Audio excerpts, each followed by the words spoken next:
আর সিরিয়ার মানুষদের কি যে দুর্ভোগ, কি যে দুর্দশা, এটা দেখার জন্য শুধু আল্লাহই আছেন, আমরা কেউই নাই। এটা দেখার জন্য শুধু আল্লাহ আছেন, আর কেউ নাই পাশে। এই 12-14 বছরের যুদ্ধ বিগ্রহে যা হয়েছে সিরিয়ার অবস্থা, ওইটাকে খেলার মাঠ পেয়েছে পশ্চিমারা। এই মাঠের মধ্যে তুরস্ক ঢুকে গিয়েছিল, এটাও একটা শাস্তি হতে পারে। ন্যাটোর সাথে ঢুকে সেও এখানে হামলা চালিয়েছে, এটাও হতে পারে, আল্লাহ ভালো জানেন। সিরিয়ার মাজলুম শিশুদেরকে আকাশের নিচে রাত কাটাতে হয়, 3 দিনে একবার খাবার পায় তারা। একই অবস্থা ইয়েমেনেও আছে।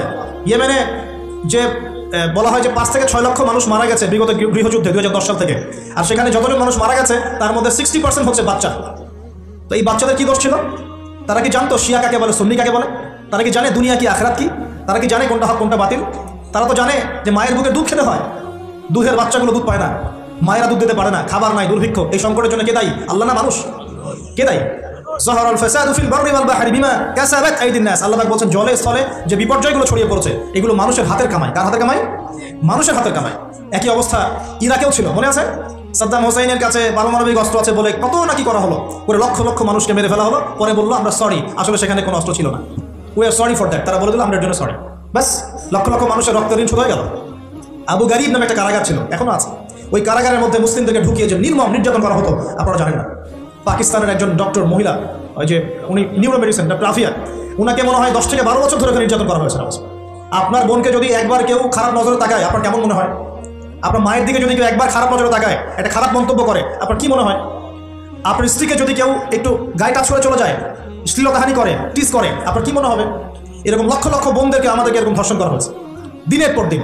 গ্যাং রেপ বলে, গ্যাং রেপ মানে একসাথে 10 জন 12 জন মিলে আমাদের বোনদেরকে ধর্ষণ করেছে। মুসলিমরা তো বললাম না, মুসলিমরা পড়ে আছে ওঠেন বসেন নিয়ে, মজা ট্রল এগুলো নিয়ে। সারা বিশ্বে যা হচ্ছে মুসলিমদের সাথে, যদি আমরা সত্যি জানতাম শান্তিতে ঘুমাতেই পারতাম না, আমাদের ঘুম মরে যেত চোখ থেকে।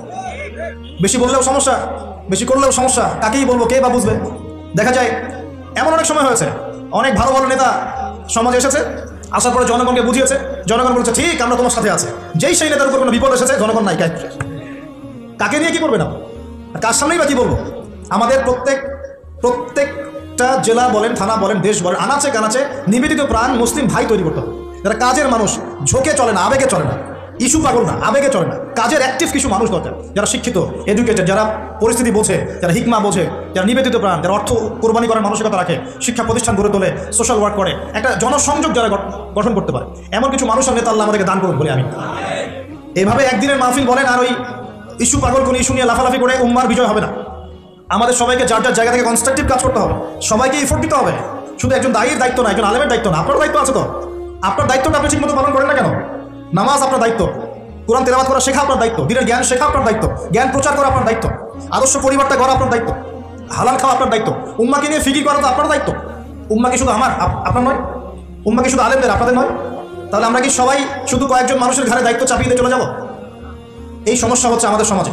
বিশ্বাস করেন, যদি সবাই একসাথে ঐক্যবদ্ধভাবে ঈমান ধরে রাখতে পারতাম, কোনোদিনও কোনো জালেমের সামনে আমাদেরকে মাথা নত করতে হতো। আমাদের মধ্যে ঐক্য নাই তো, বাস্তবতা হচ্ছে না, আমাদের মধ্যে কোনো ঐক্য নাই। যেটা আছে সেটা প্রয়োজনের তুলনায় নিতান্তই অল্প। এক ভাইকে মারলে আরেক ভাই মিষ্টি বিতরণ করে, একজনের উপর জুলুম আসলে আরেকজন খুশি হয়, মিলাদ দেয়। একজনকে সামান্য একটা ইস্যু থাকার না থাক, ইস্যু থাকলে তো কথাই নাই, না থাকলেও জোর করে টেনে বের করবে, করার পরে সারা দেশে একদম মান সম্মান হানি না করলে ঘুম হয় না। এই হলো অবস্থা আমাদের।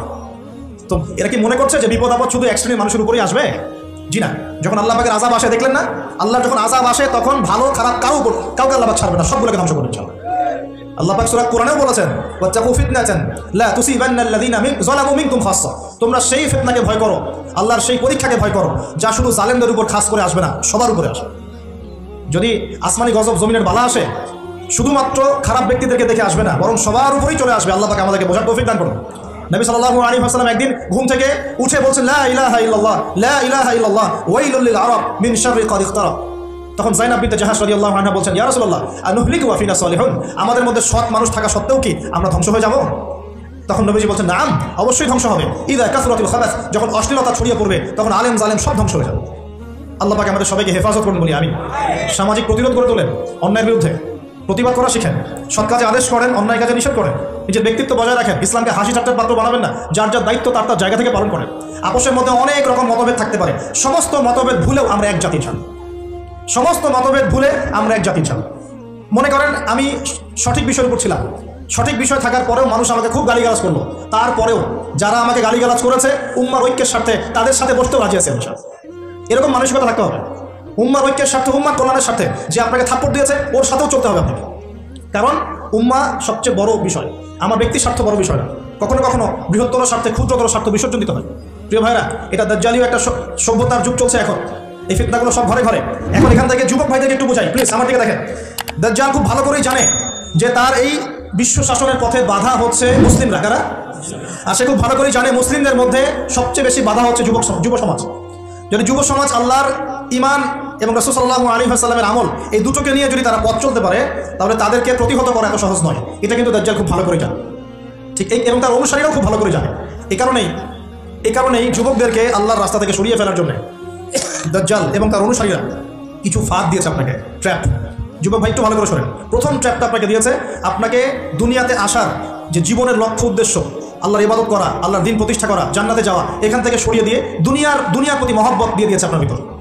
দুনিয়া আসক্তি আপনার মধ্যে দিয়ে দিয়েছে। সারাদিন চিন্তা, একটা চাকরি, একটা ব্যবসা, একটা বাড়ি, একটা গাড়ি, একটা স্ট্যাটাস, অলওয়েজ এই ফিকিরটা, এটাকে আমরা ইংরেজিতে বলি ম্যাটেরিয়ালিজম বা বস্তুবাদিতা। এই বস্তুবাদিতা আপনার মধ্যে ঢুকিয়ে দেওয়া হয়েছে। খুব সতর্ক থাকবেন, 1 নম্বর। 2, আপনার সামনে নারীকে সহজলভ্য করে দেওয়া হয়েছে। মেয়ে নারী, এই নারী জাতিকে আপনার সামনে সহজলভ্য করে দেওয়া হয়েছে। অনলাইন অফলাইন যেখানেই যাবেন, নগ্ন নারীকে আপনি সামনেই পাবেন। মাত্র 1,000-1,500 টাকা দিয়ে মানুষ জেনা করতে পারে, এখন রাত কাটাতে পারে, কেউ বাধা দেওয়ার নাই। কিন্তু যদি হালালভাবে বিয়ে করতে চান, পদে পদে বাধা পাবেন আপনি, পাবেন না? হালালভাবে বিয়ে করতে চাইলে পদে পদে বাধা পাচ্ছেন, কিন্তু জেনা করতে গেলে আপনাকে কেউ বাধা দিচ্ছে না। একটা ছেলে চাইলেই হোটেলে রাত কাটাতে পারে এখন। আর এখন ফ্রি মিক্সিং এর যুগ, আর ছেলে মেয়ের অভাব মেলামেশা। বিয়ের আগেই দেখা যায় ছেলেরা মেয়েদের 7 ভোগ করে, মেয়েরা ছেলেদের 7 ভোগ করে। এবং এই পরিসংখ্যান দিন দিন বাড়ছে বাংলার মাটিতে, বাড়ছে না? এটা আপনাকে আল্লাহর পথ থেকে সরিয়ে দেওয়ার জন্য মহিলাদেরকে অস্ত্র হিসেবে ইউজ করা হচ্ছে। খুব খেয়াল রাখবেন, আল্লাহ পাক বোঝার তৌফিক দান করুন। আল্লাহ পাক ইবলিস সম্পর্কে বলছেন যে ইবলিস আদমকে সিজদা করলো না, সূরা কাহফের মধ্যে। ওয়াইজ কুলনা লিল মালাইকাতি ইসজুদু লিআদম ফাসাজাদু ইল্লা ইবলিস। আমি যখন ফেরেশতাদেরকে বললাম যে আদমকে সিজদা করো, সবাই সিজদা করলো, ইবলিস করলো না। ফাফাসাকা আন আমরি রাব্বি, সে তার রবের আদেশের সাথে ফাসেকি করলো। মানে রবের আদেশ মেনে না চলাটাই ফাসেকি। আর নবীজি বলছেন ওয়াসাদা কাবিলুহুম ফাসিকুহুম, একটা কওমের নেতৃত্ব দিবে ফাসিক ব্যক্তি, যে আল্লাহ পাকের হুকুম আহকামের পরোয়া করবে না। ওয়াকানা যাঈমুল কওমি আরযালাহুম, সমাজের সবচেয়ে নিকৃষ্ট মানুষকে কর্তৃত্বের আসন দেওয়া হয়। এগুলো হচ্ছে কিনা সমাজের মধ্যে? আরো বলছেন ওয়াজাহরাতিল আসওয়াতু ফিল মাসাজিদ, মসজিদগুলোর মধ্যে শোরগোল হট্টগোল বেড়ে যাবে, যাচ্ছে কিনা? যখন এমন হবে, নবীজি বলছেন ইয়াখসিফুল্লাহু বিহিমুল আরদ, আল্লাহ রাব্বুল আলামিন ওই সম্প্রদায়কে এই ভূমি সহ নিচে ধসিয়ে দিবেন, বলে নাউযুবিল্লাহ। এখন ভূমিকম্প আসছে কিনা? আরো বলছেন নবী সাল্লাল্লাহু আলাইহি ওয়াসাল্লাম ওয়ায়াজআলুল্লাহু মিনহুমুল কিরাদাতা ওয়াল খানাজির, আল্লাহ রাব্বুল আলামিন তাদের মধ্যে কিছু মানুষকে শুয়োর এবং বানর বানিয়ে দিবেন, বলে নাউযুবিল্লাহ।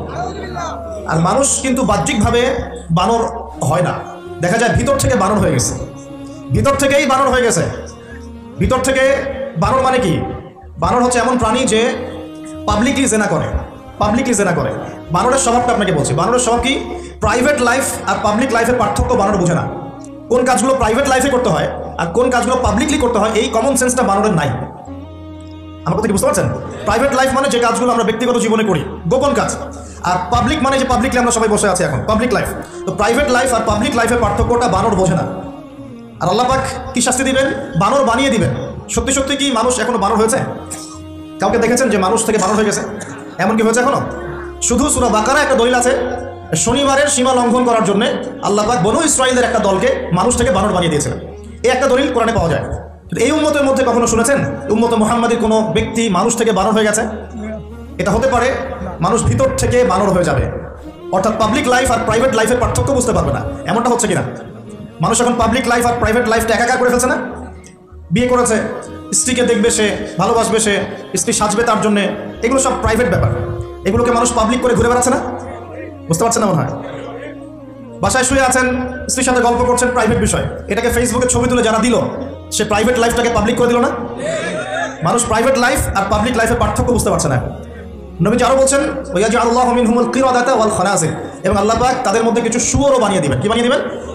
শুয়োর কেমন? ওর সামনে ভালো কিছু দিবেন, ভালো কিছু, ফ্রেশ খাবার দেন, ভালো কিছু দেন, টাটকা খাবে না। বাসি পচা নোংরা আবর্জনা তার সামনে দিবেন, খুব মজা করে করে খাবে। এখান থেকে কি বুঝলাম? এক শ্রেণীর মানুষ বের হবে উম্মতে, যারা হালাল জিনিস ওদের কাছে ভালো লাগবে না, হারাম ভালো লাগবে। বুঝতে পারছেন না মনে হয়? হালাল খাবার দেন ভালো লাগে না, হারাম মাদক খেতে হয়, গাঁজা খেতে হয়, ইয়াবা খেতে হয়, ফেন্সিডিল খেতে হয়, না হলে ঘুমিয়ে আসে না। গরুকে চড়াবেন তামাকের মাঠ, তামাক যেখানে চাষ হয়। আমরা ওই যে বান্দরবন ওই এলাকার দিকে প্রোগ্রাম করতে গিয়ে দেখেছিলাম, মানে বিঘার পর বিঘা জমিতে খালি তামাক চাষ হচ্ছে, তামাক। ওই জমিগুলোর মধ্যে গরু ছাগল চড়ে না, কারণ গরু ছাগলও জানে যে এগুলো খাওয়ার জিনিস না। বুঝতে পারছেন কথা? কিন্তু মানুষ গোগ্রাসে খাচ্ছে, ডলছে, খাচ্ছে, টানছে। শুয়োর কেমন প্রাণী? যার সামনে ভালো কিছু দিলে সে খাবে না, খারাপটা দিলে আপনি খাবে। হালাল ভালো লাগছে না, হারাম ভালো লাগছে। আল্লাহ পর্দাকে হালাল করেছেন, পর্দা ভালো লাগে না, বেপর্দামি ভালো লাগে। আল্লাহ পাক, আল্লাহ রাব্বুল আলামিন ইসলাম নাজিল করেছেন, কোরআন সুন্নাহ ভালো লাগে না, মানব রচিত ধর্ম ভালো লাগে, মানব রচিত বিধান ভালো লাগে। আল্লাহ রাব্বুল আলামিন হালাল খাবার দিয়েছেন, ভালো লাগছে না, খাবারটাকে ম্যানুফ্যাকচার করে ভেজাল দিয়ে খাওয়াতে হবে। আল্লাহ পাক দিয়েছেন পবিত্র সম্পর্ক, পবিত্র সম্পর্ক ভালো লাগে না, অপবিত্র জেনা ভালো লাগে। আল্লাহ পাক দিয়েছেন পবিত্র বৈবাহিক সম্পর্ক, ভালো লাগে না, পরকীয়া ভালো লাগে, জেনা ভালো লাগে, পতিতাবৃত্তি করতে ভালো লাগে। এটা শুয়োরের স্বভাব। কার স্বভাব? এটাই হতে পারে সেই ব্যাখ্যা আল্লাহ পাক বলছেন, তার নবীর মাধ্যমে জানাচ্ছেন। আল্লাহ পাক এই উম্মতের কিছু মানুষকে বানর বানিয়ে দিবেন, আবার শুয়োর বানিয়ে দিবেন। ভিতর থেকে বানর আর শুয়োর হয়ে যাচ্ছে মানুষ। আর এখন এগুলোই শেখানো হয় যে আমাদের পূর্বপুরুষকে নাকি মানব থেকে তৈরি করা হয়েছে। এই আকীদায় যে বিশ্বাস করে সে স্পষ্ট কাফের। যে এরকম কোন আকীদায় বিশ্বাস করবে সে স্পষ্ট কাফের, এবং তাকে কেউ কাফের মনে না করলেও সে কাফের। এখানে বড় বড় অনেক ওলামা কেরাম আছেন, আমি আসলে তাদের সামনে কথা বলতে লজ্জা বোধ করছি। আপনারা তাদের কাছ থেকে ফতোয়া জিজ্ঞাসা করেন। কেউ যদি বিশ্বাস করে যে আল্লাহ পাক মানুষকে নিজ হাতে আদম আলাইহিস সালামকে সৃষ্টি করেন নাই, বরং মানুষ বানর থেকে আস্তে আস্তে আস্তে আস্তে মানুষ হয়েছে, এই কথা যদি কেউ বিশ্বাস করে তাহলে সে ঈমান থাকবে না কুফরি হবে? ঈমান থাকবে? কশিত কালেও না। একজনকে চার্জ করা হচ্ছে। অবশ্যই এখানে একটা বিষয় আছে, এটা হয়তো সবাই ধরতে পারছে না। এখানে কিন্তু ইস্যু কয়েকটা আছে। একটা হচ্ছে বিবর্তনবাদ, একটা হচ্ছে ইতিহাস বিকৃতি, একটা হচ্ছে সমকামিতা শিক্ষা প্রদান করা, একটা হচ্ছে ইসলামিক যে মুভমেন্ট সেটাকে সবার সামনে নেগেটিভলি উপস্থাপন করা। এরকম কিছু ইস্যু কিন্তু উঠেছে। আমরা কিন্তু ব্যস্ত হয়ে আছি এই বানর আর মানুষ নিয়ে, তাই না? এখানে বানর আর মানুষটা মূল জিনিস না। এই পুরো জিনিসটার মূল বিষয়টা হচ্ছে এমন কিছু প্রবর্তন করার চেষ্টা করা হচ্ছে যেগুলোর উপরে যদি আমাদের প্রজন্ম 10, 20, 30 বছর পড়াশোনা করে তাহলে 20 বছর পর একটা প্রজন্ম আসবে যারা আল্লাহকে চিনবে না। এইটা উদ্দেশ্য ছিল, এটা উদ্দেশ্য। আরেকটা বড় উদ্দেশ্য হচ্ছে ইতিহাসকে বিকৃত করা। খেয়াল করে দেখবেন ফরায়েজি আন্দোলন, হাজী মোহাম্মদ শরীয়তুল্লাহ তিতুমির, এই যে ইংরেজ বিরোধী বিপ্লবে যারা সর্বোচ্চ নেতৃত্ব দিয়েছিলেন আলহামদুলিল্লাহ, তাদের নামগুলো আস্তে আস্তে আস্তে আস্তে কিন্তু মুছে ফেলার চেষ্টা করা হচ্ছে। এবং এই জায়গায় কিন্তু এমন কিছু শাসনকে হাইলাইট করা হচ্ছে, যেমন সেন শাসন, খেয়াল করেন নাই? তাদেরকে হাইলাইট করার চেষ্টা করা হচ্ছে, এটা খুব ভালো ছিল। একটা জায়গায় দেখলাম লিখেছে ওইটা নাকি গণতান্ত্রিক ছিল। তা আমরা প্রশ্ন করতে চাই, ওই সময় গণতন্ত্র ছিল? সেন আর পাল বংশের সময় গণতন্ত্র বলে কিছু ছিল? কি দিয়ে মানুষকে কি শেখাচ্ছে আল্লাহ ভালো জানে। তো শিক্ষা ব্যবস্থার বেহাল দশা। কি দশা? বেহাল দশা। আমাদের সন্তানদের ব্যাপারে যদি আমরা সতর্ক না হই তাহলে ওই যে নবীজি বললেন ওয়াতুল্লিমা লিগাইরিদ্দিন, ভূমিকম্প, আল্লাহর আযাব গজব আসার অন্যতম কারণ হবে ধর্ম বিবর্জিত শিক্ষা চালু করা। এবার শোনেন কি আযাব আসবে এই কাজগুলো করলে। এই কাজগুলো করলে কি আযাব আসবে একটু শোনেন, এরপরে আমি সামনের দিকে যাচ্ছি। কাজগুলো কি?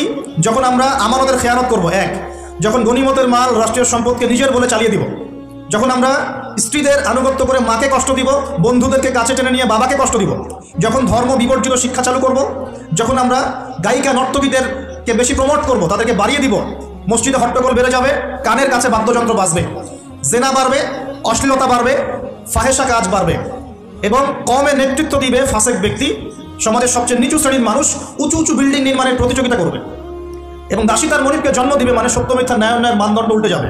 যখন এমন হবে তখন নবীজি বলছেন ফালইয়ারতাকিবু ইনদা যালিকা, তখন ধেয়ে আসবে। কি ধেয়ে আসবে? এক নাম্বার রিহান হামরা, উত্তপ্ত, কঠিন উত্তপ্ত একটা গরম বাতাসের আযাব পৃথিবীবাসীর দিকে আসতে থাকবে। এমন আযাব কি এসেছে? গরম উত্তপ্ত বাতাস কি আসছে? একটু নাসার গবেষণাগুলো করে দেখেন বাসায় গিয়ে। তারা বলছে সূর্যের মধ্যে এখন কিছু বিক্রিয়া চলছে, বিস্ফোরণ চলছে। এমন হতে পারে অতি শীঘ্রই পৃথিবীর দিকে উত্তপ্ত গরম বায়ুর আযাব আসা শুরু করবে। দেখেন হাদিসের সাথে এক্স্যাক্টলি মিলে গেছে। আল্লাহু আকবার। রিহান হামরা মানে গরম উত্তপ্ত বাতাস আসবে পৃথিবী থেকে। এবং মনে করবেন না এই বাতাস যদি গায়ে লাগে খুব কমফোর্টেবল ফিল হবে, বরং এর ফলশ্রুতিতে দেখা যাবে ফসল নষ্ট হয়ে যেতে পারে, বৃষ্টিপাত বন্ধ হয়ে যেতে পারে, খরা হতে পারে, মরুকরণ হতে পারে, আর অনেক সমস্যা হতে পারে, পানির স্তর নিচে নেমে যেতে পারে। রিহান হামরা। আরেকটা হচ্ছে 2 ওয়াজালজালাতান, এবং ভূমিকম্প। আর নবীজি বলছেন ভূমিকম্প না, নবীজি বলছেন যে বাইনা ইয়াদাইস সাআ, কিয়ামতের আগে আগে মুতানুন শাদীদ, মহামারী ছড়িয়ে পড়বে, বড় বড় মহামারী। ওয়া বা'দাহু, আর মহামারীর পরে আসবে সানাওয়াতুজ জালাজিল, ভূমিকম্পের বছরগুলো। ভূমিকম্পের বছরগুলো, সানা মানে একটা বছর, সানাওয়াত মানে অনেকগুলো বছর, জালজালা মানে ভূমিকম্প, জালাজিল মানে ভূমিকম্প সমূহ, অর্থাৎ ভূমিকম্পের বছরগুলো আসছে পৃথিবীর সামনে। আপনারা তুরস্কের ভূমিকম্প সম্পর্কে জানেন। কিছু বিষয় আছে যেটা আমি এখনো মেলাতে পারছি না। বুঝলাম যে ভূমিকম্প আল্লাহ পাকের আযাব, আল্লাহর গজব। কাফের মুশরিক মুনাফিকদের উপর যখন আসে তখন এটা গজব বলেই ধরে নেওয়া যায়। আর যখন মুমিন মুসলিমদের উপরে আসে তখন আমরা মনে করি এটা আমাদের হয়তো পাপের শাস্তি, বা আল্লাহ পাক আমাদেরকে সতর্ক করছেন, অথবা রহমত, এর মধ্য দিয়ে আল্লাহ গুনাহ মাফ করে দিবেন, আমরা এমনটা মনে করি। কিন্তু কিছু পয়েন্টস এখনো মেলাতে পারছি না। 1 মাস আগে নেদারল্যান্ডের একজন বিজ্ঞানী বলেছিলেন যে 1.5 মাসের মধ্যে তুরস্কে একটা ভূমিকম্প হবে। 1 মাস আগে নেদারল্যান্ডের একজন বিজ্ঞানী বলেছিলেন 1.5 মাসের মধ্যে তুরস্কে একটা ভূমিকম্প হতে পারে। কিভাবে সে জানলো বা এস্টিমেট করলো এখনো মেলাতে পারি নাই। 2 নম্বর প্রশ্ন, সাম্প্রতিক সময় তুরস্ক আর ওই মোস্তফা কামাল আতাতুর্কের সময়কার তুরস্ক এক নয়। অটোমান এম্পায়ার যখন পরাজিত হয়েছে 1914 থেকে 18-এর মধ্যে, এবং ব্রিটেন যে লন্ডনে যাওয়ার জন্য তোমরা পাগল হয়ে থাকো, তারা সমস্ত জিউসদেরকে নিয়ে এই ফিলিস্তিন ভর্তি করে দিয়েছিল, মনে আছে? এই ফিলিস্তিনে ইহুদিরা আসলো থেকে, কার হাত ধরে আসছে? একা একা আসছে না ব্রিটেনের হাত ধরে আসছে? ব্রিটেনের হাত ধরে আসছে। যেই ব্রিটেনে যাওয়ার জন্য এবং যে লন্ডনের ডলার বা এই পাউন্ড টাউন কি বলে এগুলো আর্ন করার জন্য আপনারা ব্যতিব্যস্ত হয়ে থাকেন আর, এবং চুলটাও কাটেন লন্ডন স্টাইলে, একদম বাথরুমের কমোডও সব ইংলিশ মাশাল, একদম কাট পেস্ট আর কি। তো তারা কি করেছিল? তারা পুরো বিশ্বের শোষণ করেছে, জুলুম করেছে। এমনকি আমাদের এই উপমহাদেশে 200 বছর তারা রাজত্ব করেছে। আমাদেরকে, আমাদের বাপদাদাদেরকে পাছায় লাথি মেরেছিল এরা, ভুলে গেছেন মনে হয়। আর আমরা তো অ্যাকুরিয়ামের মাছের মতো মেমোরি নিয়ে চলি, আমরা আসলে ভুলে যাই যে আগামীকাল কী হয়েছে, মানে গতকাল কী হয়েছিল। তো সেখানে যাওয়ার জন্য আমরা খুব ব্যতিব্যস্ত হয়ে থাকি। তো তারা কি করেছিল? তারা অটোমান এম্পায়ারদেরকে সেখান থেকে সরিয়ে দিয়ে সেখানে ওই জায়গাটা জিউসদের জন্য, ইহুদিদের জন্য উন্মুক্ত করে দিয়েছিল বলি, নাউজুবিল্লাহ। ওই জায়গাটা কাদের? এদিকে মনোযোগ দেন। ওই জায়গাটা কাদের? মুসলিমদের না মুসলিমদের? যে জায়গাটা এখন জিউসরা দখল করে আছে ওই জায়গাটা কি আমাদের না অন্য কারো? কাদের? বাইতুল আকসা, মসজিদুল আকসা কাদের? আমাদের না ওদের? ওটা সরিয়ে ফেলার প্ল্যান হচ্ছে এখন। ওটা সরিয়ে ফেলে ওখানে টেম্পল নির্মাণ করা হবে। এইসবের তো আমাদের খবর নাই। আমরা তো যে বললাম না, উঠেন বসেন নিয়ে পড়ে আছে, চা খাওয়া, কফি খাওয়া, হ্যাঁ আমাদের এইগুলো মজা, আমরা এগুলো নিয়ে পড়ে আসি। আল্লাহ আমাদেরকে বোঝার তৌফিক দান করুন। আর যারা দিনকে নিয়ে ফিকির করে তাদেরকে এখন কোণঠাসা করে রাখা হচ্ছে, তাই না? যারা দিনকে নিয়ে সত্যিকারেই কিছু ফিকির করে তাদেরকেই জাতির সামনে আজকে খারাপভাবে উপস্থাপন করা হচ্ছে। তবে আমি বলবো ধৈর্য ধরেন, কারণ ধৈর্যের চেয়ে উত্তম কোনো গুণ আল্লাহ কাউকে দেন নাই। ইনশাআল্লাহ তাআলা ফাইন্না মাআল উসরি ইউসরা, কষ্টের পরেই আসবে কি? স্বস্তি। ইন্না মাআল উসরি ইউসরা, আবারও বলছি কষ্টের পরেই আসবে কি? স্বস্তি। এটা আসবেই। যেটা বলছিলাম পয়েন্ট একটু খেয়াল করেন। তারা কিন্তু ইহুদিদেরকে জায়গা করে দিয়েছে জেরুজালেমে। ওই সময় অটোম্যানদেরকে পরাজিত করে ওরা একজনকে ক্ষমতায় বসিয়েছিল, তার নাম হচ্ছে মোস্তফা কামাল আতাতুর্ক, নাম শুনেছেন? সে যখন ক্ষমতায় এসেছিল তখন পুরো তুরস্কটাকে ইউরোপ বানিয়ে ফেলেছে। কীরকম? ওই যে রাস্তাঘাটে নগ্ন হয়ে মেয়েরা ঘুরে বেড়াচ্ছে, নামাজ বন্ধ, আজান বন্ধ, মাদ্রাসা বন্ধ। আজান যদি দিতেও হয় তাও আরবি ভাষায় না, তুর্কি ভাষায় দেওয়া লাগে। আপনারা জানেন কি ওই সময় সব মাদ্রাসা বন্ধ করে দেওয়া হয়েছে, মসজিদগুলো তালা মেরে দেওয়া হয়েছিল। দিন শিখা যাবে না, দাঁড়িয়ে রাখা যাবে না, মানে একদম জিরো টলারেন্স, ইসলামের এগেনস্টে একদম জিরো টলারেন্স। কার যুগে? মোস্তফা কামাল আতাতুর্কের যুগে।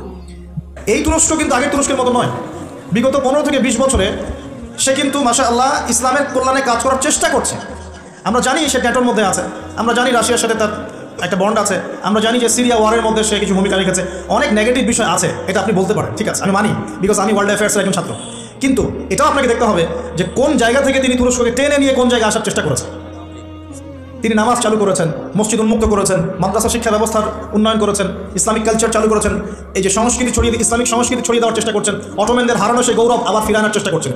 এবং এই চেষ্টা ক্রমাগত অব্যাহত আছে কিন্তু, এবং জাতি তাকে কিন্তু খুব ভালোবাসে, জাতি কিন্তু তাকে খুব ভালোবাসে। এখন সাম্প্রতিক সময় যে ইস্যুটা হয়েছিল কোরআন পুড়িয়ে দেয়, মনে আছে? কোন দেশ পুড়িয়ে দিয়েছিল? সুইডেন, মনে আছে? তো এই ইস্যুটা নিয়ে কিন্তু সবচেয়ে বেশি প্রতিবাদ করেছে যে রাষ্ট্রটা, তার নাম তুরস্ক। কথা বুঝতে পারছেন? শুধু তাই নয়, ওই ন্যাটোতে যোগদানকে কেন্দ্র করে ন্যাটোর সাথে তার একটা কনফ্লিক্ট চলছে। সুইডেন, ডেনমার্ক, ফিনল্যান্ড এরা যে ন্যাটোর কাছাকাছি আসতে চাচ্ছে, তুরস্ক ডিফিট করছে না, আসা যাবে না। এটা নিয়ে পশ্চিমাদের সাথে তার খুব বাকবিতণ্ডা চলছিল লাস্ট কয়েকদিন থেকে। আপনার কি খবর দেখেন? আমার লেকচার বুঝতে পারছেন কি? আচ্ছা, বাকবিতণ্ডা চলছে পশ্চিমাদের সাথে। এবার আপনাকে কয়েকটা পয়েন্ট বলি। নেদারল্যান্ডের সেই বিজ্ঞানী কেমন করে বললো যে 1.5 মাসের মধ্যে এটা হতে পারে, এক পয়েন্ট। দুই নম্বর হচ্ছে এই কয়েকটা ইস্যুর পরে কোরআন পুড়িয়ে দেয় ইস্যু, তুরস্কের প্রতিবাদ, ন্যাটোর কনফ্লিক্ট ইত্যাদি, এই ইস্যুগুলোর মধ্যে দিয়ে যখন উত্তপ্ত বাকবিনিময় হচ্ছে, তখন ব্রিটেন, জার্মানি আর ইউএসএ তারা বলে দিয়েছিল 7-10 দিন আগেই বলে দিয়েছিল যে আগামী 10 দিনের মধ্যে তুরস্কে একটা ভয়াবহ হামলা হতে পারে। কী হতে পারে? হামলা। তারা বলেছে সন্ত্রাসী হামলা হতে পারে। তুরস্কের পররাষ্ট্রমন্ত্রী ব্রিফ করছিলেন, দেখলাম তিনি বলছেন যে তারা বলছে আমাদের এখানে কিছু একটা হবে, কিন্তু কী হবে, কীভাবে হবে তারা বলছে না। এই পয়েন্টটা এখনও মিলাতে পারছি না। আর তৃতীয় পয়েন্ট আরও মারাত্মক। এই ভূমিকম্পের ঠিক 2 দিন আগে, 3 দিন আগে ওই 3টা কান্ট্রি তুরস্ক থেকে তাদের কনসুলেন্ট যে পররাষ্ট্র অধিদপ্তরগুলো থাকে এগুলো গুটিয়ে চলে গেছে দেশে। তারা কেন 2 দিন আগে 3 দিন আগে সব গুটিয়ে চলে গেল? তবে কি তারা কিছু জানতো? তবে কি এখানে কোনো কিন্তু আছে? থাকতেও পারে, থাকতে পারে। আমরা তো গায়েবের খবর জানি না, জানি গায়েবের খবর আমরা জানি না। তবে আপনাকে বললাম একটু আগে যে পাপগুলোর কারণে জালজালা ভূমিকম্পগুলো আসে, এই পাপ তো আমরাই সবচেয়ে বেশি করছি। তা আসা তো কথা আমার এখানে থাকে, বুঝতে পারছেন না মনে হয়? মাদকদ্রব্যের প্রচলন বাংলার মাটিতে বেশি না কম? কত বেশি? প্রচণ্ড রকম বেশি, বেশি না? নগ্নতা বেহায়াপনা বেশি না কম? গান বাজনা বাদ্যযন্ত্র বেশি না কম? সংস্কৃতির দোহাই দিয়ে আমরা সবাইকে এগুলো শোনাচ্ছি কিনা? নগ্নতা, ব্লু ফিল্মস, পর্নোগ্রাফিতে আমরা কি পিছিয়ে নিয়ে গিয়ে? করাপশন, দুর্নীতিতে আমরা কত নম্বর? আজকে আসছি 12, আগে ছিল 13, আজকে হয়েছে 12। মাশাআল্লাহ, উন্নতি হয়েছে আমাদের। আচ্ছা, তারপরে এই যে আমাদের খেয়ানতে আমরা পটু না কম না বেশি? একটা হাতি উপর থেকে আস্তে আস্তে এখানে মাছি হয়ে যায় কিনা? একটা হাতি উপর থেকে আস্তে আস্তে মাছি হয়ে যায় কিনা? মানুষ সম্পদ লুটে পড়ে খাচ্ছে কিনা? তো ভূমিকম্প আসার যে কারণগুলা, এগুলো তো আমরা ফার্স্ট। তাহলে ওখানে এত বড় আযাব কেন? এটা প্রশ্ন না? আল্লাহ পাক উত্তর ভালো জানেন। তবে হতে পারে এটা পুরো মুসলিমদের জন্য একটা শিক্ষা। যদি তোমরা সতর্ক না হও তাহলে তোমাদের কাছেও কিন্তু এই আযাব আসবে। আর ওই বিজ্ঞানী, যে বিজ্ঞানীর কথা বললাম, তার ব্যাপারে আজকে রিসার্চ করতে গিয়ে দেখলাম সে আরও একটা নিউজ দিয়েছে। সে বলেছে যে খুব সাম্প্রতিক সময়ে, অদূর ভবিষ্যতে, সে বলছে যে চায়না, পাকিস্তান, বাংলাদেশ, আফগানিস্তান, এই পুরো কন্টিনেন্টে আরেকটা ভয়াবহ ভূমিকম্প হতে যাচ্ছে। দুটো প্রশ্ন করবো, সে কেমন করে এস্টিমেট করতে পারে আর তার কথা ফলতেছে কিভাবে? তবে সায়েন্স বলছে এবং কোরআন হাদিস থেকে আমরা এটাও দেখছি যে হ্যাঁ, ভূমিকম্প যে পাপের কারণে আসে, এই পাপগুলো আমরা কিন্তু করছি, কম বেশি সবাই করছি। আর 2 নাম্বার হচ্ছে যে টেকটনিক প্লেটের কথাগুলো বলা হয় বা এই যে ফ্রন্ট লাইনগুলোর কথা বলা হয়, এগুলো কিন্তু আমাদের দেশ পাকিস্তান, আফগানিস্তান, চায়নার দিকে আছে, মায়ানমারের দিকে আছে।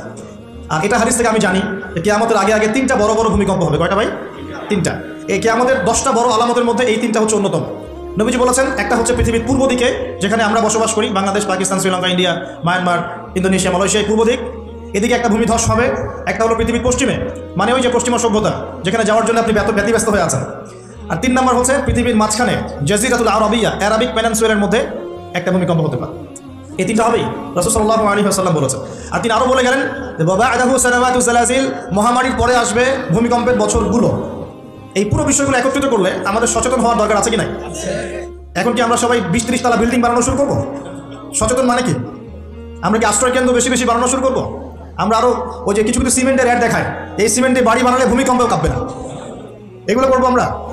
নাকি সর্বপ্রথম কি প্রয়োজন? আধ্যাত্মিক পবিত্রতা প্রয়োজন, তাসকিয়া প্রয়োজন। আল্লাহ পাক আমাদের সবাইকে তওবা করে ফিরে আসার তৌফিক দান করুন। একই সাথে পশ্চিমাদের সমস্ত ষড়যন্ত্রের ব্যাপারে চোখ কান খোলা রাখার তৌফিক দান করুন। দুটোই দরকার আছে, আছে কি নাই? দুটোই দরকার আছে। আপনারা বাসায় গিয়ে একটা প্রযুক্তি সম্পর্কে পড়াশোনা করেন, আমি আর কিছু বলে দিব পাবলিকলি। প্রযুক্তিটার নাম হচ্ছে HAARP, HAARP, HAARP। এই প্রযুক্তি কি, কেন, এ দিয়ে কি করা যায় না করা যায়, এটা নিয়ে একটু বাসায় গিয়ে পড়াশোনা করে দেখেন, মনে থাকবে? HAARP, HAARP, মনে থাকবে? এখনই গুগল সার্চ করে দেখে দেন, বাসায় গিয়ে পড়াশোনা করে দেখেন কী জিনিস এটা, কী করা যায় এটা দিয়ে। আপনাকে বলে দেই, দাজ্জাল কিন্তু জলবায়ু নিয়ন্ত্রণ করাও শুরু করবে, কেন সে পুরো বিশ্বটা শাসন করবে। দাজ্জাল বৃষ্টি দিতে পারবে, দুর্ভিক্ষ দিতে পারবে, প্রোগ্রেসও দিতে পারবে। 40 দিন সে বিশ্বকে শাসন করবে, যার প্রথম দিনটা হবে 1 বছরের সমান, দ্বিতীয় দিনটা হবে 1 মাসের সমান, তৃতীয় দিনটা হবে 1 সপ্তাহের সমান, বাকি দিনগুলো হবে আমাদের দিনের মতোই। প্রত্যেক ভূমিকম্পেই পৃথিবীর আর্নিক গতির পরিবর্তন হচ্ছে। সায়েন্টিস্ট এখন বলছেন পৃথিবীর ভিতরে ইনার কোর বলে যে জায়গাটা আছে, এটা এখন উল্টা দিকে ঘোরা শুরু করেছে। তো একদিন যে 1 বছরের সমান হবে, এই বিষয়ে আমার কোনো সন্দেহ নাই। মহাবিশ্বে এমন কিছু একটা হবে যাতে করে পৃথিবীর আর্নিক গতির মধ্যে পরিবর্তন আসবেই। না হলে নবী সাল্লাল্লাহু আলাইহি ওয়াসাল্লাম বলতেন না প্রথম দিনটা হবে 1 বছরের সমান? সাহাবীরাও প্রশ্ন করছেন, ইয়া রাসূলুল্লাহ সাল্লাল্লাহু আলাইহি ওয়াসাল্লাম, আমরা তখন কিভাবে নামাজ পড়বো? নবীজি বললেন, তোমরা অনুমান করে হিসেব করে নামাজ পড়ে নিবে। মনে করেন যদি এখন সূর্য আর না ওঠে, তাহলে কি আমরা একটা টাইম বের করে নামাজ পড়তে পারবো না? মনে করেন সকালে সূর্য উঠেছে আর রাত হচ্ছে না, আটকে গেছে পৃথিবী, তাহলে কি টাইম হিসেব করে নামাজ পড়তে পারবো কি না? নবীজি এই পরামর্শ দিচ্ছিলেন যে তোমরা সময় হিসেব করে নামাজ পড়ে নেবে।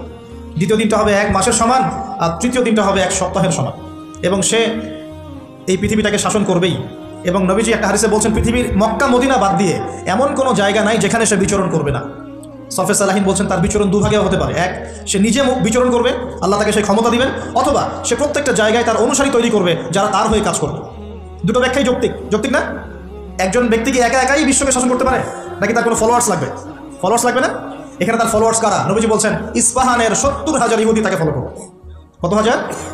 70,000। আর আপনাদেরকে জানিয়ে রাখি, তাদের ধর্মগ্রন্থে একটা ধোঁকা আছে। কি ধোঁকাবাজি? তারা মনে করে যে তাদের একজন মাসিহ আসবে। কে আসবে? মাসিহ মানে ত্রাণকর্তা, উদ্ধারকারী, যে আসলে তারা বিশ্বকে শাসন করবে। কারা এমনটা মনে করে? ইহুদিরা মনে করে। তারা মনে করে তাদের একজন মাসিহ আসবে, তারা যখন আসবে তখন তারা বিশ্বটাকে শাসন করা শুরু করবে। আস্তে আস্তে কি তারা বিশ্ব শাসন করছে কিনা বলেন? ধীরে ধীরে কি তারা বিশ্বের শাসন ক্ষমতার দিকে এসেছে কি আসে নাই? আসছে। যদি আপনি পড়াশোনা করেন তাহলে দেখবেন বিশ্বের বড় বড় ডিপার্টমেন্টগুলো, for example geopolitics, political system, economics, finance, media, প্রযুক্তি, এই যে বড় বড় ডিপার্টমেন্টগুলো আছে এগুলো কিন্তু মোটামুটিভাবে তারা শাসন করা শুরু করেছে। শুধু প্রকাশ্যে এসে ঘোষণা দেওয়া বাকি আছে। এটাও অচিরেই হবে, এটা আমরা বিশ্বাস করি। কারণ এটা না আসা পর্যন্ত তো ঈসা আলাইহিস সালাম আসছেন না। দাজ্জাল যখন শাসন না করছেন তার আগ পর্যন্ত কিন্তু ঈসা আলাইহিস সালাম পৃথিবীতে আসবেন না। দাজ্জালের শাসনকে ধসিয়ে দেওয়ার জন্য, শেকড় থেকে উপরে ফেলার জন্যই আল্লাহ রাব্বুল আলামিন নবী ঈসা আলাইহিস সালামকে আবার পাঠাবেন ইনশাআল্লাহ তাআলা। তার মানে সময়গুলো দিকে যাবে। কে হবে সে? নবী সাল্লাল্লাহু আলাইহি ওয়াসাল্লাম বলেছেন সে হবে একজন ইহুদি যুবক। কি যুবক? ইহুদি যুবক, যার কোকড়ানো চুল থাকবে, শারীরিক শক্তি অনেক বেশি হবে এবং কপালে স্পষ্ট করে লেখা থাকবে কাফ ফা এবং র। তার এক চোখ হবে অন্ধ, ঠিক আঙ্গুরের মতো ফোলা, সেটা হবে বাম চোখ। তাকে আল্লাহ পাক ক্ষমতা দিবেন, অলৌকিক কিছু ক্ষমতা দিবেন এবং সে পৃথিবীতে এসে নিজেকে খোদা দাবি করবে। যারা তাকে মেনে নিবে সে তাদেরকে জান্নাতে ঢোকাবে, আর তার জান্নাত মানেই জাহান্নাম। আর যে তাকে অনুসরণ করবে না তাকে সে জাহান্নামে ঢোকাবে, তার জাহান্নাম মানেই জান্নাত। সুবহানাল্লাহ। এমন এসেছে একজন তরুণ যুবক তার সামনে পড়ে যাবে। যুবকরা ভালো করে শোনেন, একজন তরুণ যুবক তার সামনে পড়ে যাবে এবং সে যুবকটাকে ধরে বলবে, তুমি কি বিশ্বাস করো যে আমি আল্লাহ? সে যুবক বলবে, না, আমি বিশ্বাস করি মুহাম্মদ সাল্লাল্লাহু আলাইহি ওয়াসাল্লামের রব হচ্ছেন আল্লাহ। তখন দাজ্জাল তাকে হত্যা করবে কিভাবে? তার পা দুটোকে ধরে এইভাবে চিড়ে ফেলে দিবে এবং একটা অংশ একদিকে নিক্ষেপ করবে আর একটা অংশ আরেকদিকে নিক্ষেপ করবে। এরপরে দাজ্জাল হুকুম করবে এই ডেড বডিকে জীবিত হয়ে যাও। দাজ্জালের হুকুমে এই ডেড বডি জীবিত হয়ে যাবে। ফিতনা, পরীক্ষা, আল্লাহ পাকে পরীক্ষা করবে। তারপরে সে তাকে জীবিত করে বলবে, আমি তোমাকে মৃত্যু দিলাম, আবার জীবিত করলাম, এখন বিশ্বাস হলো যে আমি আল্লাহ? তখন সেই যুবক বলবে, এখন আমার পূর্ণ বিশ্বাস হলো যে তুই দাজ্জাল। কারণ আমি হাদিসে পড়েছি, আমি জানি যে দাজ্জাল এক যুবককে এভাবে হত্যা করবে, কিন্তু আমি এটা জানতাম না এই যুবক আমি নিজেই।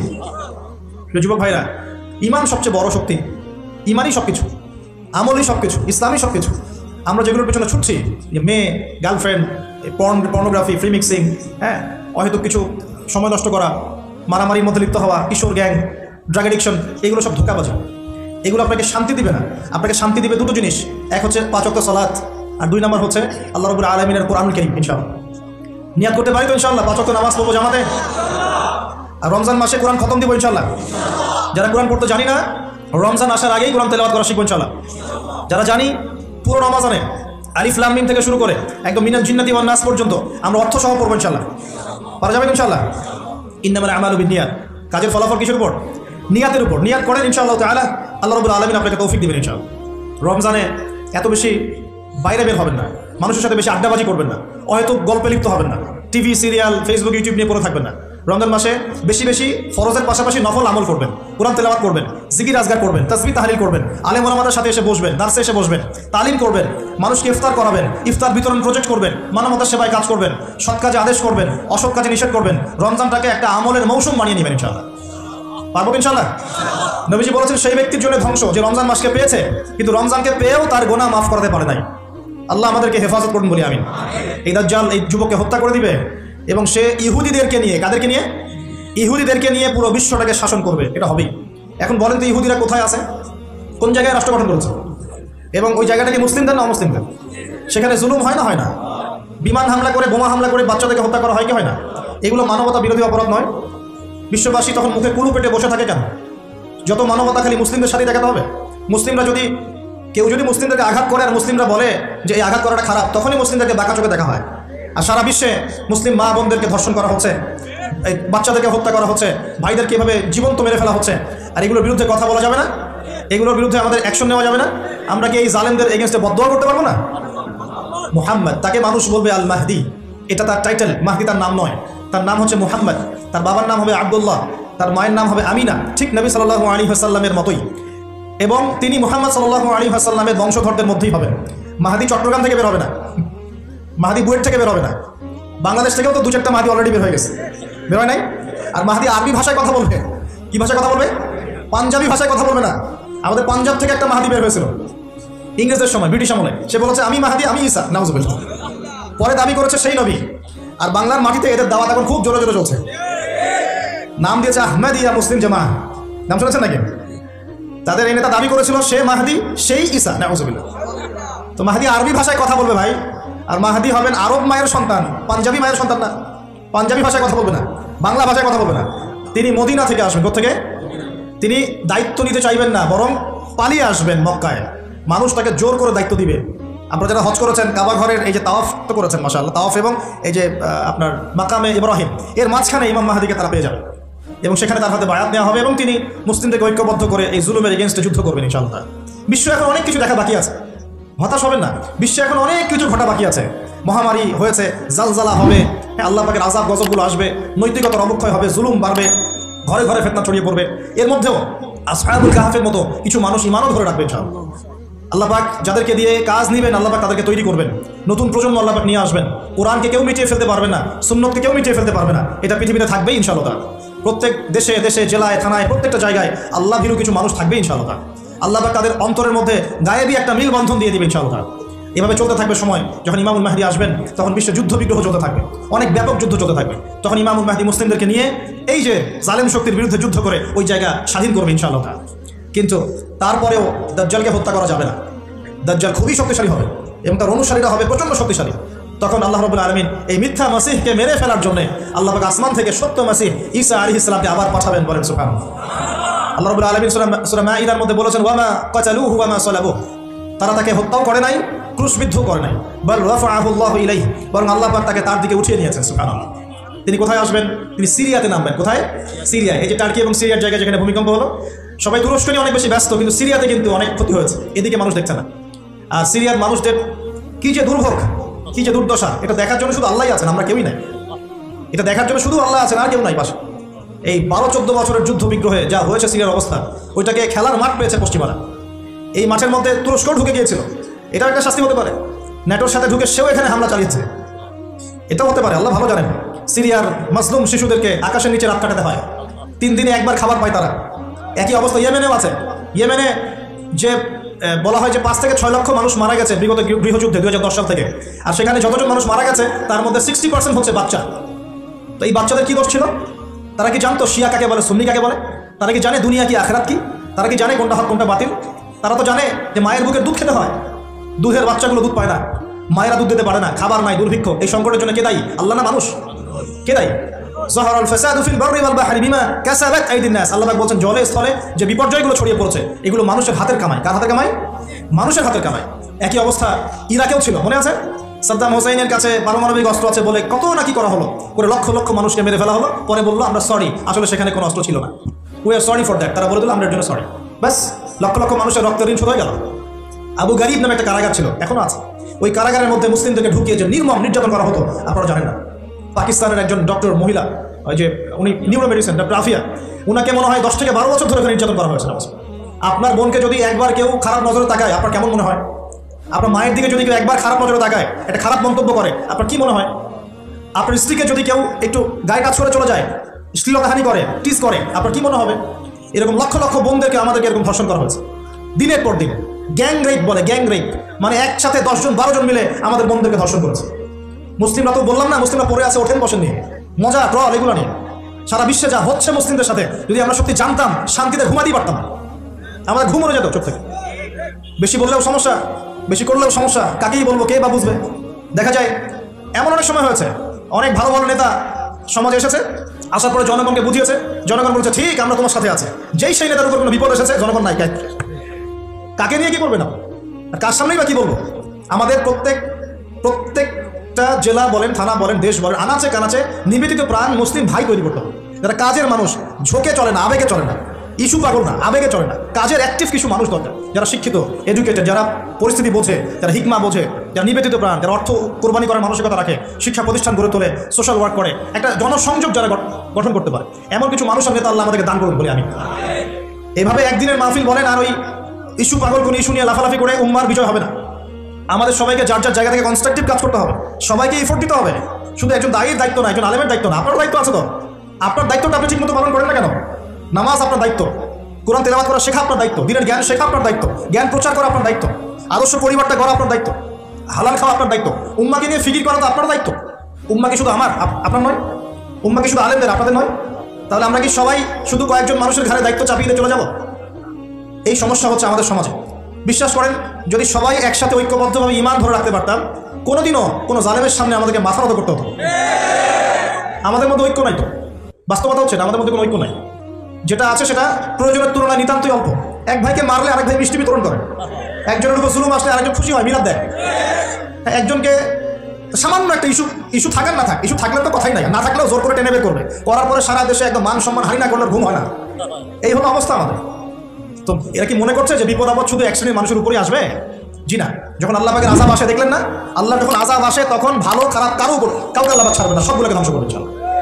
আল্লাহ পাক সূরা কোরআনেও বলেছেন, ওয়াত্তাকু ফিতনাতান লা তুসিবান্নাল্লাযীনা যালামু মিনকুম খাসসা, তোমরা সেই ফিতনাকে ভয় করো, আল্লাহর সেই পরীক্ষাকে ভয় করো যা শুধু জালেমদের উপর খাস করে আসবে না, সবার উপরে আসবে। যদি আসমানি গজব জমিনের বালা আসে, শুধুমাত্র খারাপ ব্যক্তিদেরকে দেখে আসবে না, বরং সবার উপরেই চলে আসবে। আল্লাহ পাক আমাদেরকে বোঝার তৌফিক দান করুন। নবী সাল্লাল্লাহু আলাইহি ওয়াসাল্লাম একদিন ঘুম থেকে উঠে বলছেন, লা ইলাহা ইল্লাল্লাহ, লা ইলাহা ইল্লাল্লাহ, ওয়াইলুল লিল আরাব মিন শাররি ক্বাদ ইখতারাব। তখন যায়েনাব বিনতে জাহাশ রাদিয়াল্লাহু আনহা বলছেন, ইয়া রাসূলুল্লাহ, আনুহলিকু ওয়া ফিনা সালিহুন, আমাদের মধ্যে সৎ মানুষ থাকা সত্ত্বেও কি আমরা ধ্বংস হয়ে যাব?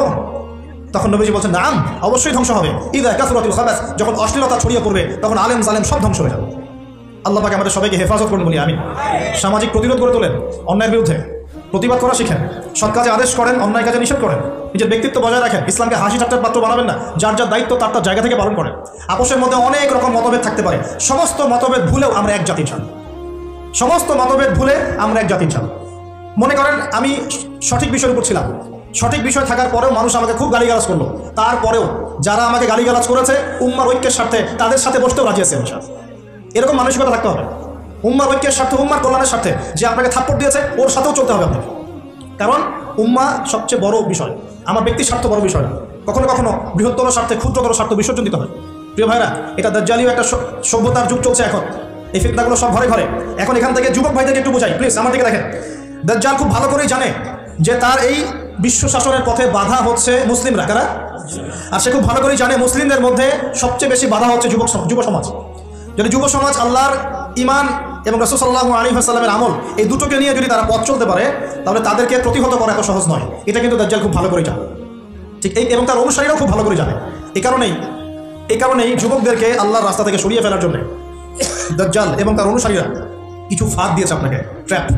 যুবক ভাই একটু ভালো করে শোনেন। প্রথম ট্র্যাপটা আপনাকে দিয়েছে, আপনাকে দুনিয়াতে আসার যে জীবনের লক্ষ্য উদ্দেশ্য, আল্লাহর ইবাদত করা, আল্লাহর দিন প্রতিষ্ঠা করা, জান্নাতে যাওয়া, এখান থেকে সরিয়ে দিয়ে দুনিয়ার প্রতি মহব্বত দিয়ে দিয়েছে আপনার ভিতর, দুনিয়া আসক্তি আপনার মধ্যে দিয়ে দিয়েছে। সারাদিন চিন্তা, একটা চাকরি, একটা ব্যবসা, একটা বাড়ি, একটা গাড়ি, একটা স্ট্যাটাস, অলওয়েজ এই ফিকিরটা, এটাকে আমরা ইংরেজিতে বলি ম্যাটেরিয়ালিজম বা বস্তুবাদিতা। এই বস্তুবাদিতা আপনার মধ্যে ঢুকিয়ে দেওয়া হয়েছে। খুব সতর্ক থাকবেন, 1 নম্বর। 2, আপনার সামনে নারীকে সহজলভ্য করে দেওয়া হয়েছে। মেয়ে নারী, এই নারী জাতিকে আপনার সামনে সহজলভ্য করে দেওয়া হয়েছে। অনলাইন অফলাইন যেখানেই যাবেন, নগ্ন নারীকে আপনি সামনেই পাবেন। মাত্র 1,000-1,500 টাকা দিয়ে মানুষ জেনা করতে পারে, রাত কাটাতে পারে, কেউ বাধা দেওয়ার নাই। কিন্তু যদি হালালভাবে বিয়ে করতে চান, পদে পদে বাধা পাবেন, আপনি পাবেন না? হালালভাবে বিয়ে করতে চাইলে পদে পদে বাধা পাচ্ছেন, কিন্তু জেনা করতে গেলে আপনাকে কেউ বাধা দিচ্ছে না।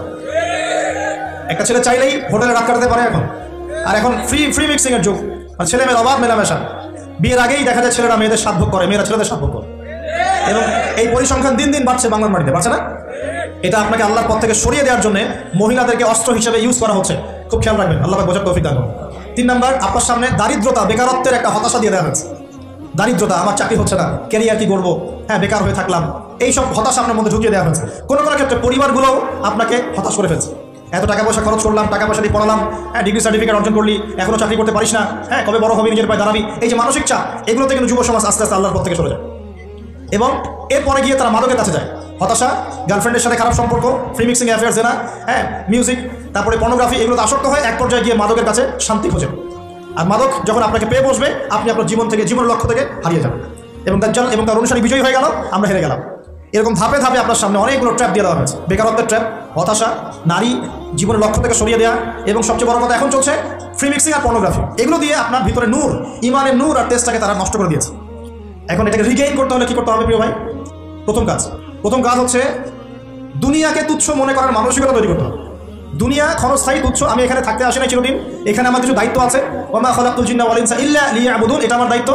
আর একটা দায়িত্ব হচ্ছে হুয়াল্লাযী আরসালা রাসূলাহু বিল হুদা ওয়া দীনিল হক লিইয়ুযহিরাহু আলা দীনি কুল্লি, এটা আমার দায়িত্ব। আমার দায়িত্ব আল্লাহর ইবাদত করা, আল্লাহর জমিনে আল্লাহর দ্বীনটাকে প্রতিষ্ঠা করা। এই দায়িত্ব পালন করতে গেলে আমাকে প্রথমে জ্ঞান অর্জন করতে হবে। অতএব যুবক ভাইদের প্রথম কাজ হচ্ছে দিনের জ্ঞান অর্জন করা। কি করা ভাই? দিনের জ্ঞান অর্জন করা। আপনি যে লাইনে পড়াশোনা করছেন করবেন, কিন্তু পাশাপাশি অবশ্যই দিনের বেসিক ফান্ডামেন্টাল জ্ঞান অর্জন করতে হবে। পারা যাবে তো ইনশাআল্লাহ? এরপর বেশি বেশি নেক আমল করবেন, নবী সাল্লাল্লাহু আলাইহি ওয়াসাল্লামের সুন্নত মোতাবেক জীবনটা গড়ার চেষ্টা করেন। 2 3 নাম্বার হালাল খাওয়ার চেষ্টা করবেন, হারামের দিকে যাবেন না। ঠিক আছে?